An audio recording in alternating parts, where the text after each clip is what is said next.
का शिवलिंग बनाती हैं, घर में गमले के अंदर पार्थिव पूजन कर लेती हैं, मिट्टी का शिवलिंग बना लेती हैं, मिट्टी के शिवलिंग की पूजन कर लेती हैं। मिट्टी का शिवलिंग याद रखना, ये पार्थिव शिवलिंग कोई साधारण नहीं होता।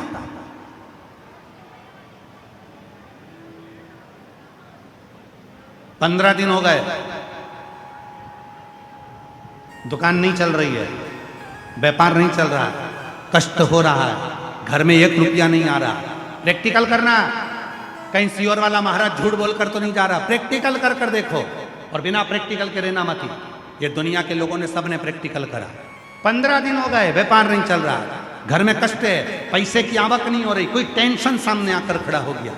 15 दिन लगातार रोज अपने गमले में मिट्टी को थोड़ा सा ऊंचा कर कर शिवलिंग बनाकर वहीं पर पूजन कर कर वहीं विसर्जन कर। उसी मिट्टी को विसर्जन करने से पहले थोड़े से शिवलिंग का पानी अपने घर के दरवाजे पर लगाना प्रारंभ कर। 15 दिन लगा, 8 दिन के अंदर लक्ष्मी का प्रवेश तेरे घर में होना प्रारंभ। हर हर महादेव, श्री शिवाय नमस्तुभ्यम। पार्थिव शिवलिंग के महत्व के बारे में गुरुजी ने बहुत ही अच्छी बात बताई है। आइए हम सब गुरुजी से जानते हैं कि पार्थिव शिवलिंग का पूजन सावन के महीने में क्यों इतना महत्व रखता है, और गमले की मिट्टी में अगर हम शिवलिंग बना करके पूजा कर रहे हैं तो उसका क्या हमें फल मिलता है। हम आगे ये भी जानेंगे कि क्या स्त्रियाँ शिवलिंग का पूजन अभिषेक कर सकती हैं या नहीं। आइए जानते हैं गुरुजी से। श्रावण महीना, सुंदर पार्थिव शिवलिंगों का पूजन का महत्व हमारे यहाँ शिव महापुराण में वर्णन किया गया है। शिव महापुराण के पार्थिव पूजा महत्व में गीता प्रेस गोरखपुर की शिव महापुराण के 73वें प्रश्न में भगवान शंकर के पार्थिव लिंग का पूजन का महत्व बताया गया है। आओ आज हम पाठ में भगवान शंकर के पार्थिव पूजन के महत्व को समझते हैं। सूत जी बोले, महर्षियों, पार्थिव लिंगों की पूजा कोटि कोटि यज्ञों का फल देने वाली है। कलयुग में लोगों के लिए शिवलिंग पूजन जैसा श्रेष्ठ दिखाई नहीं देता है। यहाँ पर सूत जी महर्षियों को वर्णन कर रहे हैं कि कलिकाल के अंतर्गत यदि पार्थिव लिंग का निर्माण किया जाए और पार्थिव लिंग का पूजन किया जाए तो वो निश्चित ही हमें फल देता है। वैसा दूसरा कोई साधन नहीं है। यह समस्त शास्त्रों का निश्चित सिद्धांत है। शिवलिंग भोग और मोक्ष देने वाला है। जब हम भगवान शंकर का पार्थिव लिंग का पूजन करते हैं, किसी कामना से करते हैं, किसी कार्यवश करते हैं, मोक्ष की प्राप्ति के लिए करते हैं, तो शिव महापुराण की कथा कहती है कि वो प्रत्येक कामना को पूर्ण करता है। शिवलिंग का पूजन करने में चाहे स्त्रियां तथा अन्य सब लोगों का अधिकार होता है।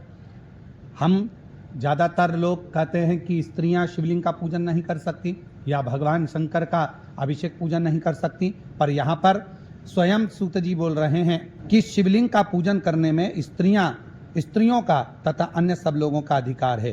द्विजों के लिए वैदिक पद्धति से शिवलिंग का पूजन करना चाहिए। अगर ब्राह्मण शंकर भगवान का शिवलिंग का अभिषेक पूजन कर रहे हैं तो उनको वैदिक रीति से करना चाहिए, परंतु अन्य लोगों के लिए वैदिक मार्ग से पूजा करने की सम्मति नहीं है। यदि साधारण व्यक्ति है, कोई अन्य व्यक्ति है, जिस भाव से भगवान शंकर के पार्थिव लिंग का पूजन करना है वो कर सकता है। उसमें उसको जरूरी नहीं कि वैदिक पद्धति से ही करेगा, वो अपने भाव से शिव जी को जल चढ़ाकर, दूध चढ़ाकर, दुर्वा चढ़ाकर, बेलपत्र चढ़ाकर किसी न किसी भाव से शिव का अभिषेक पूजन कर सकता है। श्री शिवाय नमस्तुभ्यम।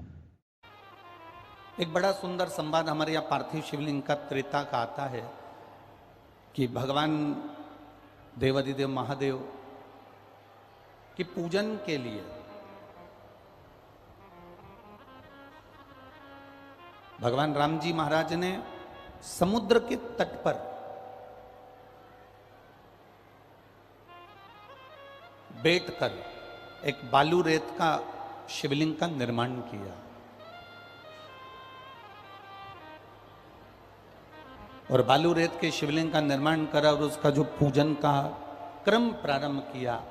ये मेरे राम जी ने संपूर्ण ब्रह्मांडवासियों को, संपूर्ण देशवासियों को, संपूर्ण सनातनियों को एक मार्ग प्रशस्त कर दिया कि पार्थिव शिवलिंग का निर्माण कर कर जब मेरे राम जी महाराज समुद्र को पार कर सकते हैं, तो मेरे राम जी कहते हैं कि पार्थिव शिवलिंग का निर्माण कर कर इस भव सागर से भी पार हुआ जा सकता है, संसार सागर से भी पार उतरा